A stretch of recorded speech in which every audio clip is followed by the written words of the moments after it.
ကိုယ့်ရဲ့အစွမ်းစားတွေကိုဖော်ထုတ်ဖို့ဆိုရင်အိုးငါးလုံးကိုအစဉ်လိုက်ဖြည့်ဖို့လိုအပ်တယ်ဒီကနေ့ဗီဒီယိုမှာတော့ကျမကအဲ့ဒီအိုးငါးလုံးကဘာတွေလဲဘယ်လိုဖြည့်ရမလဲဆိုတာနဲ့ပတ်သက်ပြီးတော့ပြပြသွားမှာဖြစ်ပါတယ်အားလုံးမင်္ဂလာပါရှင် Way Academy မှာကြိုဆိုပါရရှင်အိုးငါးလုံးမှာပထမအိုးကတော့ကိုဘာတွေသိလဲကိုယ့်ရဲ့ဗဟုသုတတွေနံပါတ်2ကတော့ကိုယ့်ရဲ့ကျွမ်းကျင်မှု skill နံပါတ်3ကတော့ကိုယ့်ရဲ့အတိုင်းဝိုင်းအဆက်အသွယ် network နံပါတ်4ကတော့ကိုယ့်ရဲ့အရင်းမြစ် resources နံပါတ်5ကတော့ကိုယ့်ရဲ့ဂုဏ်သတင်း reputation ဖြစ်တယ်တချို့သူတွေကဒီအိုးငါးလုံးကိုအစင်လိုက်မဖြစ်ပဲနဲ့အနောက်ကနေစဖြစ်ပေါ့နော်ဥပမာပတ်စံအရင်ရှာတယ်ငွေကြေးနောက်ကိုလိုက်တယ်ပေါ့နော်အဲ့တော့အကယ်၍ကိုကနေပြီးတော့ဒီအိုးတွေကိုအစင်လိုက်ဖြစ်မယ်ပေါ့နော်အစင်လိုက်တစ်ကနေစပြီးတော့ဖြည့်မယ်ဆိုရင်တော့ကိုဘဝကအတိတ်ပဲရှိမယ်ကိုဘဝက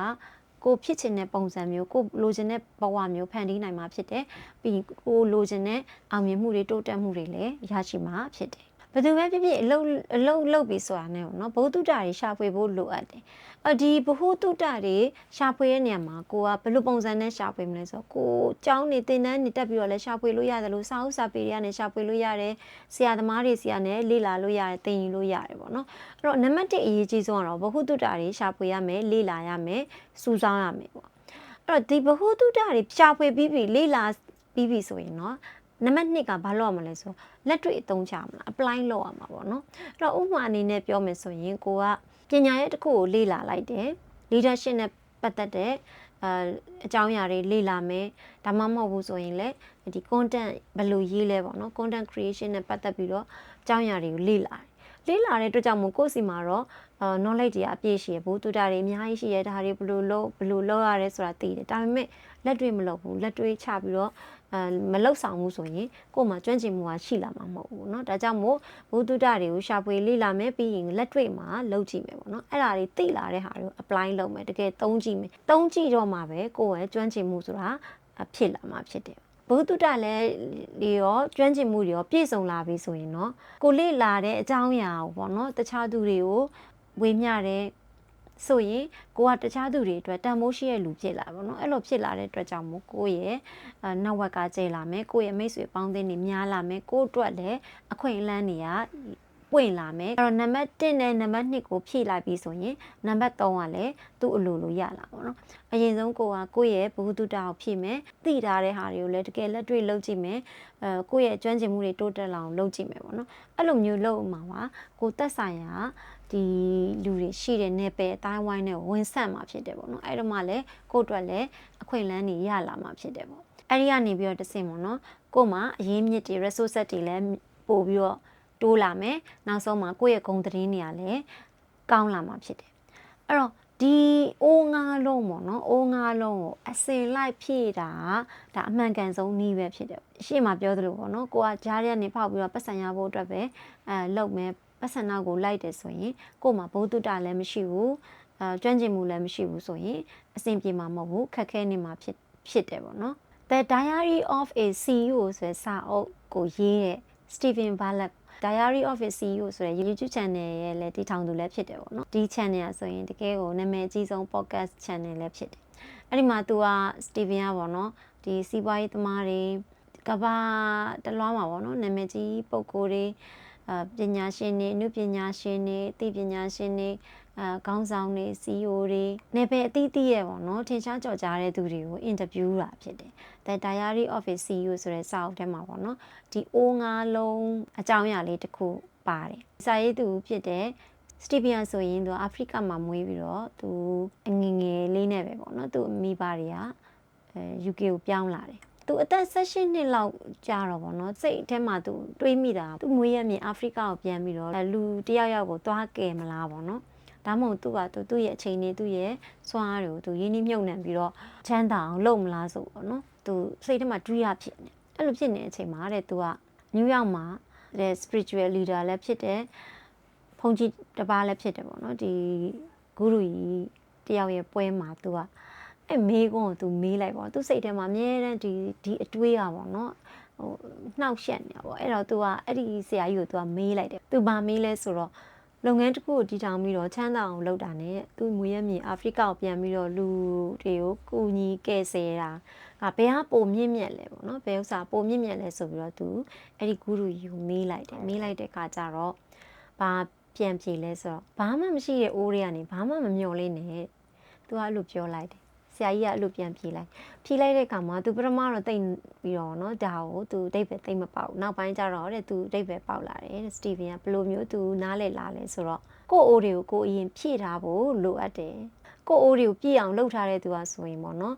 ်ဘာမဆိုအပြုသဘောဘက်ကနေပြီးတော့လှုပ်လို့ရတယ်ဘာမဆိုသူလှုပ်နိုင်တယ်ဆိုတာကိုသူသဘောပေါက်သွားတယ်ပေါ့နော်ဒါကဆိုရင်စတီဗင်ကပေါ့နော်သူ့ရဲ့ကိုယ်တွေ့ကိုပေါ့နော်ပြောပြတာဖြစ်တယ်အဲ့တော့အရင်ဆုံးကိုယ့်ရဲ့အိုးတွေအရင်ပြည့်အောင်ဖြည့်ဖို့လိုအပ်တယ်ကိုယ့်ရဲ့အိုးတွေမှာပေါ့ဒီအိုးငါးလုံးမှာအစင်လိုက်ဖြည့်ဖို့လိုအပ်တယ်ဆိုတာကိုသူကပြောပြတယ်ပြီးတော့ကိုယ့်ရဲ့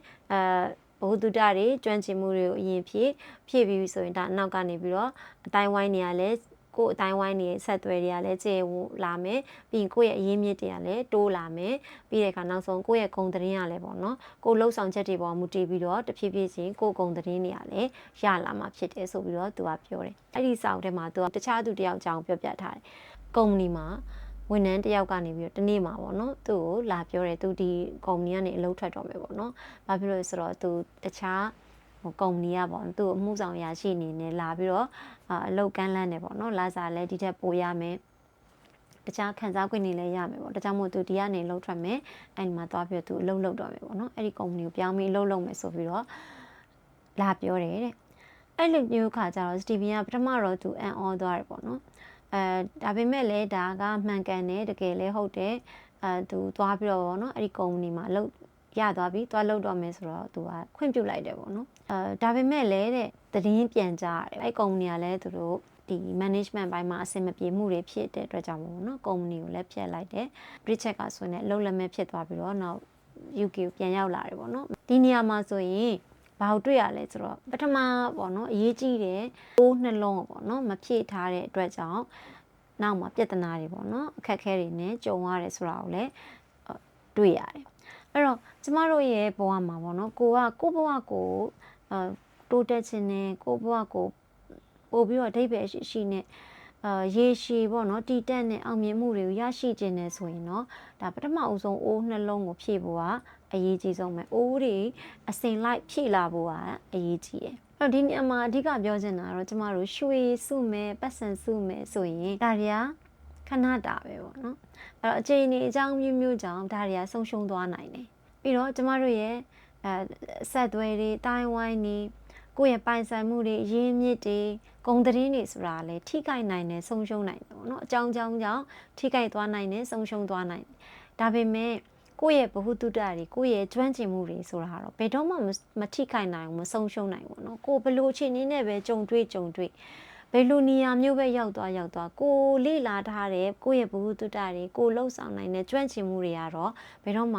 ှထိခိုက်မှာမဟုတ်ဘူးဘယ်တော့မှလည်းဆုံးရှုံးမှာမဟုတ်ဘူးเนาะဒါကြောင့်မို့ကျွန်မဒီဗီဒီယိုမှာအဓိကပြောချင်တာကတော့ကျမတို့တွေဘယ်အသက်အရွယ်ပဲရောက်နေကိုယ့်ရဲ့ဗဟုသုတတွေနဲ့ကျွမ်းကျင်မှုတွေရှိအောင်ဖြည့်ထားဖို့လိုအပ်တယ်အဲ့တော့အဓိကကတော့လူငယ်တွေကဆိုရင်ဒီအိုးငါးလုံးကိုအစင်လိုက်ဖြည့်ဖို့လိုအပ်တယ်ပေါ့နော်အစင်လိုက်မဖြည့်ဘဲနဲ့ကိုကငွေနောက်ကိုလိုက်မိမယ်ဆိုရင်လေအခုန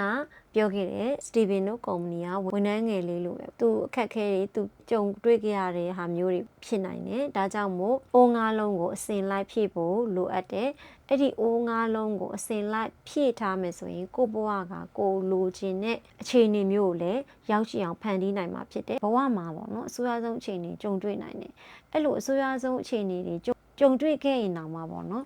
တခြားအရာတွေကိုအရေးမြစ်တွေဂုဏ်သတင်းတွေ network တွေထိကြိုက်သွားရင်တောင်မှကိုယ့်ရဲ့ knowledge နဲ့ကိုယ့်ရဲ့ skill ဆိုတာကဘယ်တော့မှမထိကြိုက်နိုင်ဘူးမဆုံးရှုံးနိုင်ဘူးဒါကြောင့်မို့ကိုယ့်ရဲ့အစွမ်းစားတွေဖော်ထုတ်နိုင်မှုအတွက်ဆိုရင်ကိုလိုချင်တဲ့ဘဝမျိုးဖန်တီးနိုင်မှုအတွက်ဆိုရင်လေဒီအိုးငါးလုံးကိုအစင်လိုက်ဖြည့်ထားဖို့လိုအပ်ပါတယ်ဒီအိုးငါးလုံးကိုအစင်လိုက်ဖြည့်ထားမယ်ဆိုရင်ကိုဘဝကအတိတ်ပဲရှိတဲ့ဘဝကိုလိုချင်တဲ့အောင်မြင်မှုတွေလည်းရရှိနိုင်မှာဖြစ်ပါတယ်ဆိုတဲ့အကြောင်းကိုပြောရင်းနဲ့ဒီဗီဒီယိုဆုံးသက်ချင်ပါတယ် အဲ့တော့ဒီဗီဒီယိုကြည့်ပြီးသွားပြီဆိုရင်ပေါ့ကိုကပေါ့နော်အခုလောလောဆယ်မှာဘယ်အိုးတွေဖြည့်နေလဲပြီးတော့ဘယ်လိုမျိုးအစီအစဉ်နဲ့ဖြည့်နေလဲဆိုတာလေးကိုလည်း comment မှာရေးပေးသွားပါဦး comment တွေလည်းဖတ်ချင်ပါတယ်ဒီဗီဒီယိုကြိုက်နေတဲ့တဲ့ဆိုရင် like လုပ်ခဲ့ပေးပါဒီဗီဒီယိုကတခြားကိုယ့်ရဲ့တငယ်ချင်းတယောက်ကိုနားထောင်စေချင်တယ်ဆိုရင်လည်း share လုပ်ပေးလို့ရပါတယ်ကျမရဲ့ Way Academy Channel ကနေပြီးတော့အခုလိုမျိုးအကျိုးရှိစေမယ့်ဗီဒီယိုလေးတွေကိုပုံမှန်တင်ပေးနေတဲ့အတွက်ကြောင့်မို့ကျမ channel ကို subscribe မလုပ်ရသေးဘူးဆိုရင်လည်း subscribe လုပ်ပေးဖို့တောင်းဆိုပါရစေဗီဒီယိုဆုံးထိကြည့်ပေးတဲ့တယောက်စီတိုင်းကိုကျေးဇူးအများကြီးတင်ပါတယ်ရှင်တာယာချမ်းမြေ့ရဲ့နေ့ရက်တွေကိုပိုင်ဆိုင်ကြပါစေ